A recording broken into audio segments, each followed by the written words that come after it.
This is the Monday Mindset Podcast, where we share things of interest to us and hopefully to you. So let's get started with episode number 50. 50. Wow. We're nearly at a year.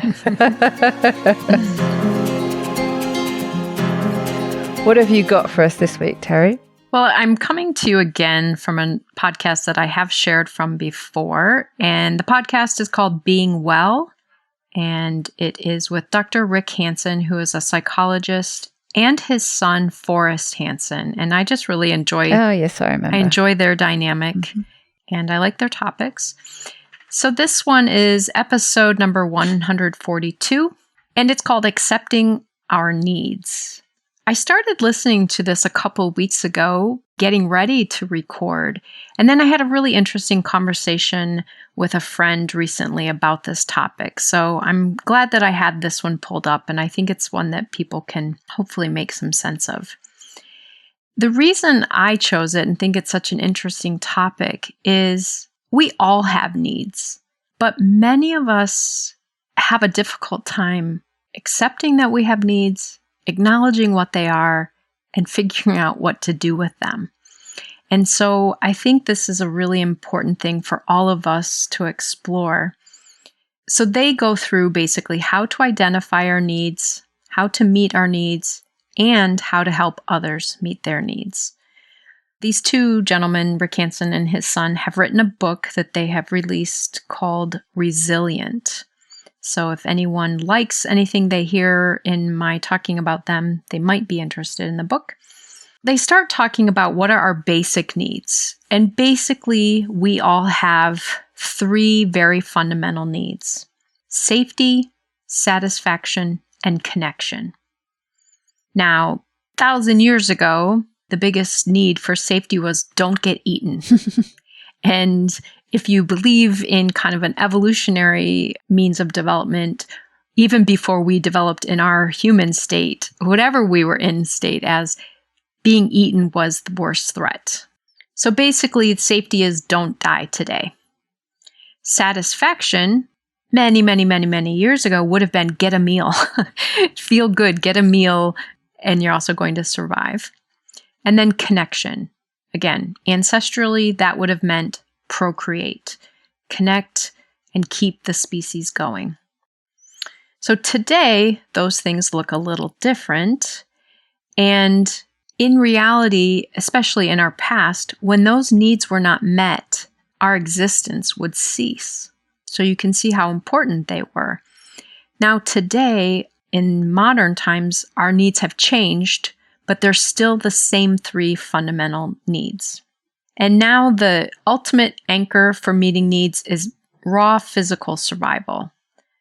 The biggest challenge for safety, even in modern times, is starvation. Though this isn't as big of a problem for many of us, still 1 billion people go hungry in modern developed countries. So it is still a big issue. But in general, the biggest threat to safety now is psychological.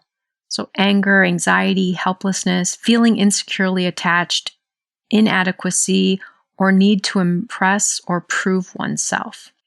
Then the biggest threat to satisfaction, another one of our needs, is accomplishing things, feeling successful, and thinking of kind of the rat race mentality, making more money, achieving more goals, becoming more.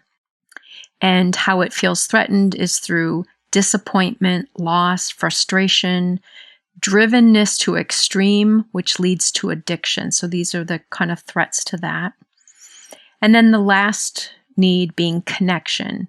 And the things that most get in the way of that are resentments, revenge, and grievances. And obviously so much now with social distancing, even before the pandemic began, but just, how our society has become so much less connected in each other's presence, more online, everything like you and I doing this over Zoom. So because those are our basic needs and things that we still need to work on today, the challenge for most of us is that acknowledging and admitting that we have needs can make people feel very vulnerable or awkward or even embarrassed. And later in the podcast, Forrest mentioned this is particularly true because of the myth of rugged individualism that is so prominent today. It tells us don't acknowledge that you have needs, and certainly don't ask anyone to help you meet them. You should be able to do everything on your own. If you're a competent person, you don't need help. And so acknowledging that we have needs, asking for anyone to help us with that, again, can make some people feel very vulnerable, awkward, or embarrassed. And with our satisfaction and connection needs, one of the challenges is that really meeting those needs kind of causes us to compare ourselves. We long for love and the need to be special, and cues that we are being perceived as special. And when these are not met, they cause emotional pain, which is threatening to us. Rick Hanson talked about if you're trying to figure out what your needs are, because you have to be able to identify them before you can do something about them. You have to be able to acknowledge them yourself first. A couple of thoughts he had. One is to ask, what are you repeatedly wanting or yearning for? Oftentimes that can help point you to what your needs are. And then to think about situations maybe where you didn't feel your needs were met. It felt incomplete in some way. So maybe a difficult year in school, a difficult relationship, or time growing up or something. And he said to really ask the question, what would have made the difference? If I would have felt better in that situation, what would it have been that would have made all of the difference then? And this comes after a conversation they had in the podcast, which I'm not going to go into detail, but it was basically him sharing an example of his growing up where his need wasn't met, and then they processed what that was like for him. He talked about these questions that could help us identify our needs. So they talked about this idea that acknowledging what our needs are is important, because then once we know what the needs are, we can start to make plans of how we will meet them. So if my need is that I don't feel connected, I can start working on strategies. How will I start feeling more connected? What mechanisms can I bring into my life? What strategies can I use to allow myself to connect more with people, to feel accepted? Maybe it's joining a group that I share a common interest with. If it's my need for satisfaction, what can I do to feel more accomplished and feel good about my contribution in this world?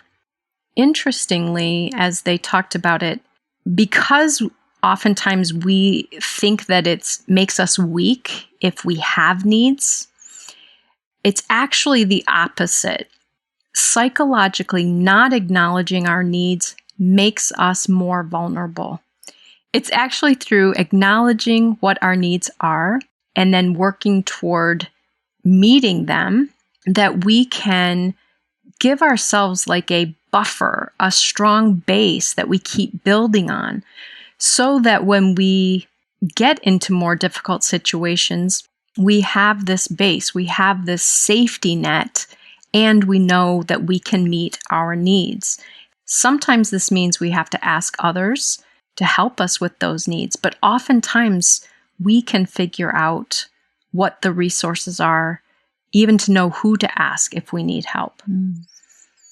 They then went into talking about the reality that not only do we have needs, but everyone else in our lives has needs as well. So what tends to happen a lot of times is when we get feedback from someone else, when they feel their needs have not been met, that we feel blamed, we feel criticized, we somehow feel inadequate, that we haven't done right by this person. And oftentimes this can trigger feelings from our past, and really not just other people's needs, but our own needs. A lot of how we respond to this goes back to early childhood and growing up years, because we learned so much watching our parents. What do they do when they have needs? And what expectations do they have of us to help them meet those needs? And how do they respond to our needs? How did they interact when we expressed or demonstrated a need? And the one example they shared is dismissive parents who kind of ignored needs or maybe make their children feel like they should just not be seen or heard. Just get along, do your stuff, and don't need anything from me. This tends to foster avoidant attachment style and anxiety in people because they don't have a sense that their needs are valid or safe to have. And so they particularly have a hard time acknowledging their needs.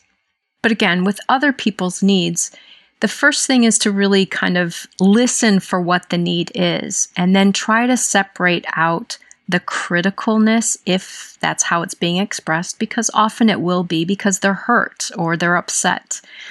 But trying to listen and separate out the criticalness, to not own what is not yours. So if they're kind of saying that you should have met a particular need that really is nothing for anyone else to meet but their own, it's important that we not hold ourselves accountable for doing that, that we know what is our role and what is not our role.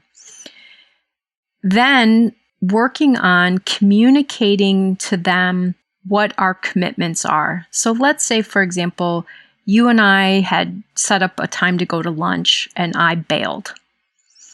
If you then said to me, that really hurt my feelings, we planned lunch and you canceled on me, and that was felt really disrespectful and it hurt my feelings. What I would want to do is, I can't fix how you feel. What I can work on is my behavior. And I could make a commitment to you that from now on, when we make a plan, I will follow through with the plan. And then you could say, yeah, but how am I going to know you're going to do that? You didn't this time. And that was so bad of you. You're such a jerk. And again, I can only make a commitment about what I will do. And then, I might have to have a conversation with you, Daisy, how you feel about it. That's your work to do, but I can make my commitment. That behavior was problematic. I see that. And so my commitment is, when you and I make a plan, I will follow through. So being able to stick to your commitments and separate out from the critical feedback that may be coming to you. And the thought that they joked a little bit about this, but the idea that in reality, everyone wants something from us. That's partly why we interact as people. We need things from each other, whether it's companionship, information, support, and we want things from people that we're connecting with as well. It's a natural, that's why we connect with each other. And so not to think of that as a bad thing. People want things from us. We want things from people. The idea is to learn how to do that and help meet each other's needs. Rick Hanson then talked about one of the things that he encourages people to think about in meeting other people's needs is to think about what kind of person you want to be around. And then what can you do to be that type of person to the people in your life? Because we all want people who are available to support us and help meet our needs at some level. And so the more we can keep that in mind and then reciprocate that, be that kind of person to the people in our lives. And then finally, they talked about another important piece with meeting our needs and meeting other people's needs is having good boundaries. Again, knowing what our limits are, knowing what kind of expectations we have of someone, what we will be okay with and what we will not be okay with, and what we can give or do and what we can't give or do. Oftentimes it's when we don't set our boundaries that people are more and more frustrated that we're not meeting their needs. And often we know we can't meet their need, but we're afraid to set that boundary. And so boundary setting is a really important piece. And then also just to continue thinking about what can we contribute to help other people. We are not responsible for their needs, but if even just being present is what we can contribute. And again, not expecting ourselves to do more than what is actually our role to take on. So, wrapping it all up, again, just the idea of accepting our needs. There's not something inherently weak or flawed or bad about us for having needs. They are basic human needs. And then the goal is to be able to acknowledge them and accept them so that we can then start to have plans of what we can do to meet those needs. And then also interacting with others around their needs and not taking on more than what is our role, and having good boundaries with ourselves and with others. Yeah, I was sitting there very quietly through a lot of that, thinking, that sounds very familiar. It reminded me when you were talking about identifying your needs. And actually, that kind of sounds really easy, but it's really not. Or at least I don't think it is. And it reminded me of the episode I did with Brene Brown and Susan David, talking about this, getting granular with your labeling. Mm-hmm. And I realized it's something I don't do. And what you were just talking about then, about identifying your needs, that's something that I find really difficult. So I will use way too vague terms. And I have been trying the last couple of weeks to stop using such sort of sloppy terms as, my mood's been really low, I've had a problem with depression, whatever it is, they're too vague. And actually, the devil is in the detail here. You can't start really taking steps to fixing a problem and working out strategies until you actually really properly identify what the problem is. And just using broad sweeping terms isn't very helpful. So it just reminded me of that, and really identifying what your needs are. And that example that you gave with, the theoretical exchange between us when you bailed on an appointment. Well, I would never have spoken up the way you did in your example that you used. I was cringing when you said that. I would never say, Terri, that was awful. You made me feel bad, blah, blah, blah, blah, blah. I would simmer with resentment, but I wouldn't speak out about it. Mm-hmm. I wouldn't say anything about it.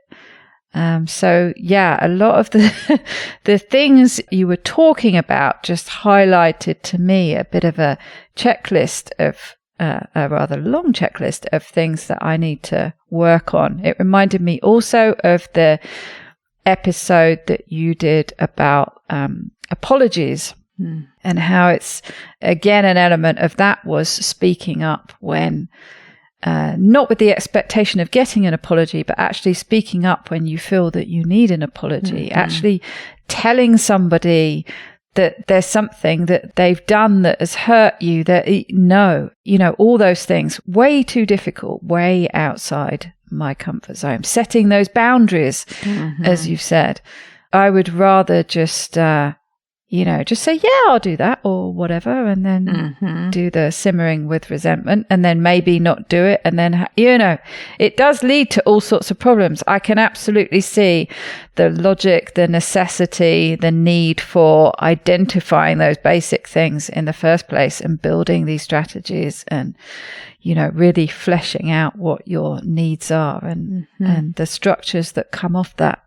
But it's I find anyway, that part of it, that actually very basic part of it, very, very difficult to do. And my guess, just from other conversations we've had and the example I shared with you, when we aren't taught that our needs will be received well, either that they'll be acknowledged or positively responded to, we learn not only should I not express them, but I might as well not even know what they are, because that's just going to be frustrating if I know what they are, but no one is going to meet them from a kid point of view. So we learn to just stop even acknowledging them. So I wonder for you, in the examples you shared, it's like, not only would you not say, Terri, that was horrible that you did that and my feelings were hurt, but you wouldn't want to say, I need more commitment from you, or I need, like that would, it sounds like that would be very vulnerable. And then the other piece that you shared when you were using the example of just kind of our maybe more vague terms, my mood has been low, I'm feeling more depressed. Those are the result of needs not being met. Those aren't about labeling the needs or identifying. The needs are under that, if that makes sense. Yes, it does. Yeah, it felt like as you were talking about it, it's an important thing to get a handle on. Mm-hmm. And how a lot of people probably, yes, really don't know what their core needs are. Mm-hmm. And through your example in this conversation, I realized that I didn't really highlight this from what they talked about, but not having our needs met, it's like suppressing our needs, not identifying them so that we can't meet them. That is often the root cause of depression or other difficult things to experience, like anxiety, because we're not connecting with ourselves, because there's like this block. I don't know what I need. I just know I feel bad. And it's getting under that I think is really the key to identifying the needs and then being able to start to make a plan of now what will I do now that I'm aware of what they are. And I think that's, for so many of us, the necessary piece of changing our emotional state, our mood, our anxiety level, is to be able to dig into what our needs actually are so that we can meet them. Yes, that's very true. Yes, because once you label something, it's a lot easier to deal with it. Mm-hmm. You know, a phrase that I've been using repeatedly the last couple of weeks is, I feel a bit lost. Mm-hmm. You know, where do you go with that? Mm-hmm.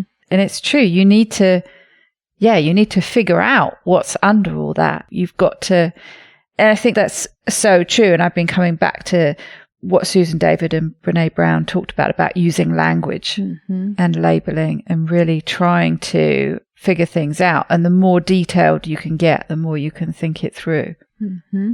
And it's kind of sloppy. It's lazy just to use these general, I feel a bit lost. I feel, you know. And I know why people say things like that, because, you know, I say things like that. I know where it comes from. I know the kind of emotional state it comes from. But I also know the logic part of me knows it's not helpful. Mm-hmm. So yes, it's very, very interesting. Well, and I think, unfortunately, even when you and I talk, I think most of us are more comfortable asking, or we're more used to asking, well, how are you feeling? What's going on? And so we give kind of vague, I'm feeling kind of lost responses versus, you know, I don't ask you, Daisy, what do you need? What are your core needs that aren't being fulfilled right now? Because that's what's underneath, I feel lost. But I think we, just in general conversation, aren't always good at going to those levels. Well, and it's a very good question because, yeah, if you ask me, I would say, well, I have no idea, Terri. I'm going to have to think about that. Well, then I'm going to check back with you on that one. Yeah, that's a good bit of homework. Absolutely. Well, that turned into a rather serious episode. Yes. Well, it sounds like I've got a lot of thinking to do this week and hopefully a bit more labeling and figuring out some strategies. Absolutely. Absolutely. And I hope if people like what they hear about their podcast, they're easy to listen to. I do listen to podcasts on 1.5 speed many times, and I do find that they are very calm, slow speakers, and so they go very well at 1.5 speed. I shall have to give that episode a listen. It sounds like it could be very helpful. Yeah. So thanks for that. Absolutely. I hope you have a very wonderful week. You too, Daisy. Everyone out there, have a great one.